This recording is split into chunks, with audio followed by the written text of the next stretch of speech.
सबका साथ सबका विकास तब सिर्फ एक स्लोगन रह गया है या फिर उसकी स्पिरिट अब भी जिंदा है? सोचो जरा, एक क्लासरूम जहां 100 स्टूडेंट्स बैठे हैं, सब सेम सिलेबस पढ़ रहे हैं, सेम एग्जाम देने जा रहे हैं, लेकिन एक लॉ के सामने सब बराबर नहीं है। अगर आप एक पर्टिकुलर कैटेगरी से हो तो सिस्टम आपकी बात सुनने के लिए तैयार है, लेकिन अगर आप किसी दूसरी कैटेगरी से हो तो वही सिस्टम कह देता है कि आप इस डेफिनेशन में आते ही नहीं।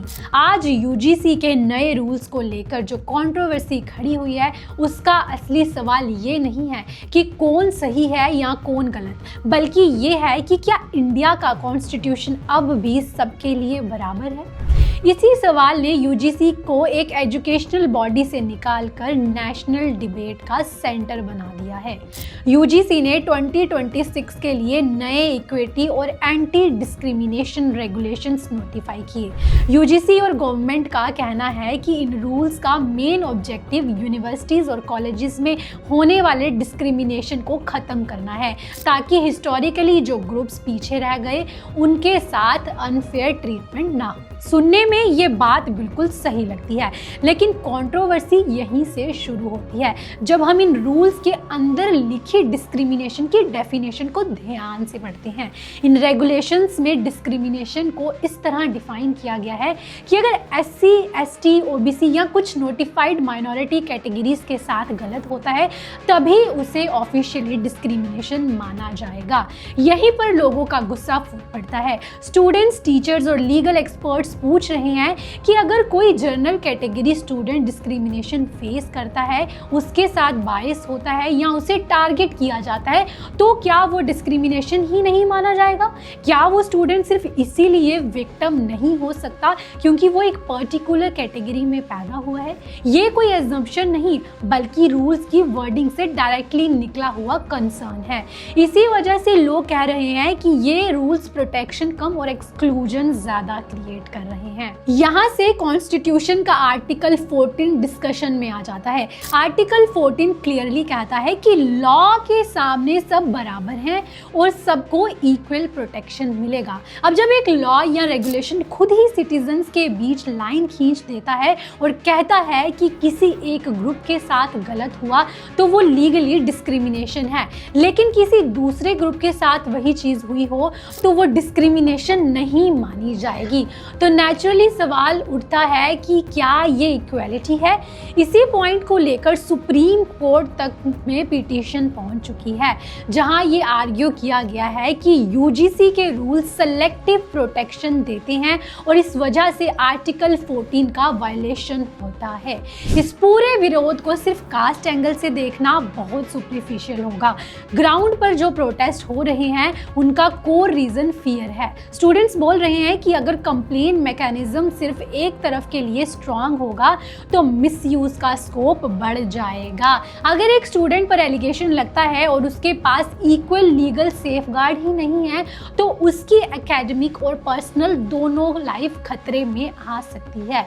इसे कैंपसेस में ट्रस्ट का एनवायरनमेंट टूट सकता है और एजुकेशन की जगह सस्पिशन और फियर आ सकता है। एक और बड़ी कंप्लेंट ये है कि जनरल कैटेगरी स्टूडेंट्स को सिस्टम के अंदर ऑलमोस्ट इनविजिबल बना दिया गया है। लोग कह रहे हैं कि हम स्टूडेंट्स हैं, सिटीजन्स हैं, टैक्स देते हैं, लेकिन अगर हमारे साथ गलत होता है तो लॉ हमें विक्टिम मानने को ही तैयार नहीं है। ये बात बहुत लोगों को इमोशनली और लॉजिकली दोनों लेवल पर एक्सेप्ट नहीं हो रही। इसी वजह से प्रोटेस्ट सिर्फ एक स्टेट या एक यूनिवर्सिटी तक लिमिटेड नहीं रहे, बल्कि धीरे धीरे नेशनल इशू बन गए।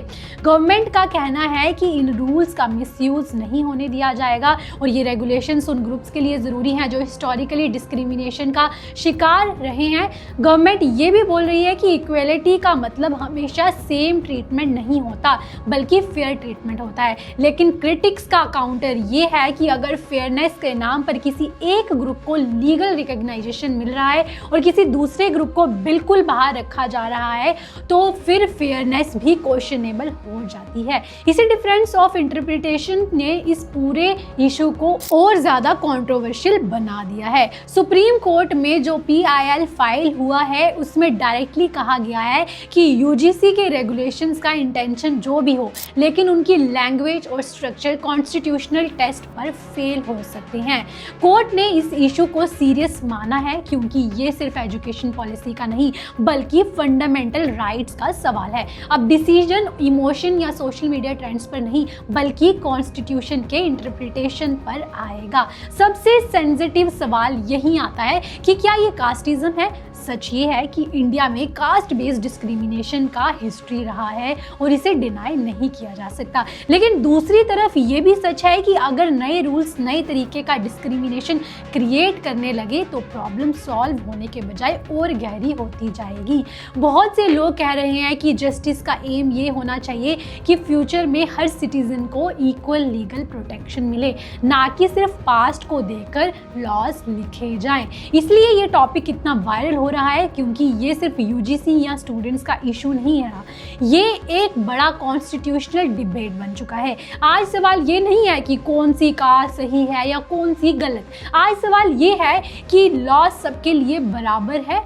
शायद इसीलिए आज पूरा देश ये पूछ रहा है कि क्या सबका साथ सबका विकास तब सिर्फ एक स्लोगन रह गया है या फिर उसकी स्पिरिट अब भी जिंदा है। आपको क्या लगता है हमें कमेंट सेक्शन में जरूर बताइएगा और इसी तरह के इंफॉर्मेटिव कंटेंट के लिए सुगंधा ट्यूटर्स को सब्सक्राइब कर लें।